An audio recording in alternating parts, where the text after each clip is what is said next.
السلام علیکم ورحمۃ اللہ وبرکاتہ۔ آج میں آپ کو شہد کی مکھی کا ایک دلچسپ واقعہ سناؤں گا کہ شہد کی مکھی شہد چوس کر میٹھا شہد کیوں دیتی ہے۔ آخر یہ کڑوا بھی رس چوستی ہے، پھیکا بھی رس چوستی ہے، بے مزہ رس بھی چوستی ہے اور میٹھا بھی رس چوستی ہے، لیکن جب اس کا شہد نکالا جائے تو یہ میٹھا کیوں ہوتا ہے؟ تو آئیے جانتے ہیں۔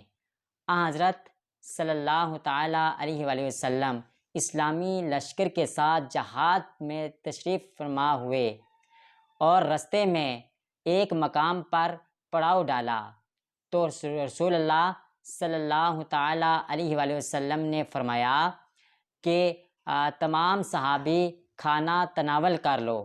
جب کھانا تناول کرنے لگے تو روٹی کے ساتھ نان اور سالن نہیں تھا۔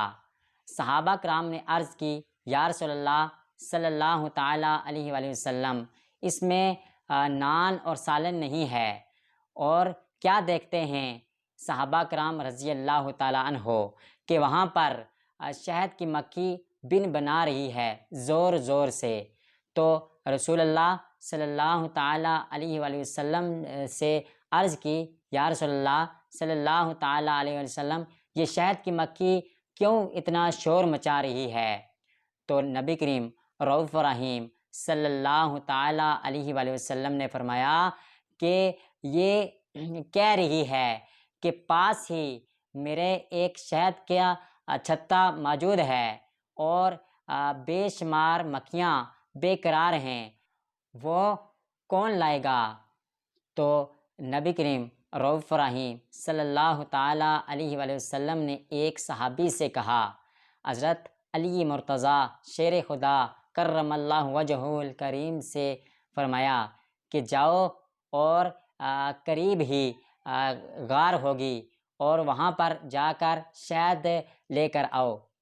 مکھی آگے آگے جانے لگی، صحابہ اس کے پیچھے پیچھے جانے لگے اور غار میں پہنچ کر ایک پیالہ ساتھ لیا اور شہد نچوڑا اور واپس آ گئے، اور سب صحابہ نے نبی کریم صلی اللہ تعالیٰ علیہ وآلہ وسلم کو دیا اور نبی کریم صلی اللہ تعالیٰ علیہ وآلہ وسلم نے تقسیم کیا۔ جب یہ ماجرا ہوا تو وہ شہد کی مکھی پھر بن بنانے لگی، تو صحابہ کرام رضی اللہ تعالیٰ عنہ نے فرمایا، عرض کی، یا رسول اللہ صلی اللہ تعالیٰ علیہ وآلہ وسلم، یہ شہد کی مکھی اب کیوں بن بنا رہی ہے؟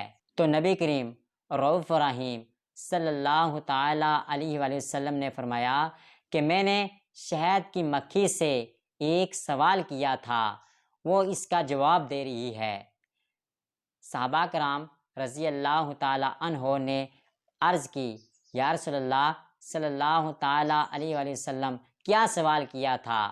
تو نبی کریم رؤوف رحیم صلی اللہ تعالیٰ علیہ وآلہ وسلم نے فرمایا کہ میں نے شہد کی مکھی سے یہ سوال کیا تھا کہ آخر یہ ماجرا کیا ہے کہ آپ کا شہد میٹھا کیوں ہوتا ہے، حالانکہ آپ پہاڑوں میں، باغوں میں اور طرح طرح کے رس چوستے ہیں، جس میں کڑوا بھی ہوتا ہے، پھیکا بھی ہوتا ہے، بے مزہ بھی ہوتا ہے، لیکن پھر بھی آپ کا شہد میٹھا کیوں ہوتا ہے؟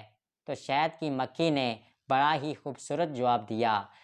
اس نے فرمایا کہ ہمارے ایک امیر یعنی سردار جس کے ہم تابع ہیں، وہ آپ صلی اللہ تعالیٰ علیہ وآلہ وسلم پر درود بھیجتا ہے، اور ہم بھی نبی کریم رؤوف رحیم صلی اللہ تعالیٰ علیہ وآلہ وسلم پر درود بھیجتی ہیں، اس لیے ہمارا شہد میٹھا اور شیریں ہوتا ہے۔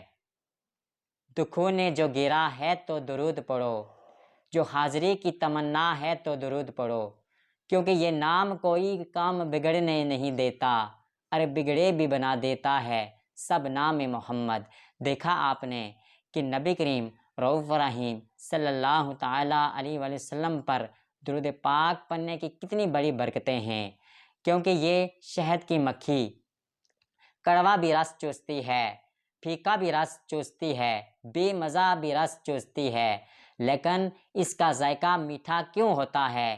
اس لیے کہ نبی کریم رؤوف رحیم صلی اللہ تعالیٰ علیہ وسلم پر درود پاک پڑھنے کی برکت سے اس کا شہد میٹھا اور شیریں ہوتا ہے۔ ہمیں بھی چاہیے کہ ہم اشرف المخلوقات ہیں، ہمیں سب سے زیادہ نبی کریم رؤوف رحیم صلی اللہ تعالیٰ علیہ وسلم پر درود و سلام کے نذرانے پیش کرنے چاہیے۔ دعا ہے کہ اللہ تبارک و تعالی ہم سب کو درود پاک پڑھنے کی توفیق عطا فرمائے۔ آمین آمین ثم آمین۔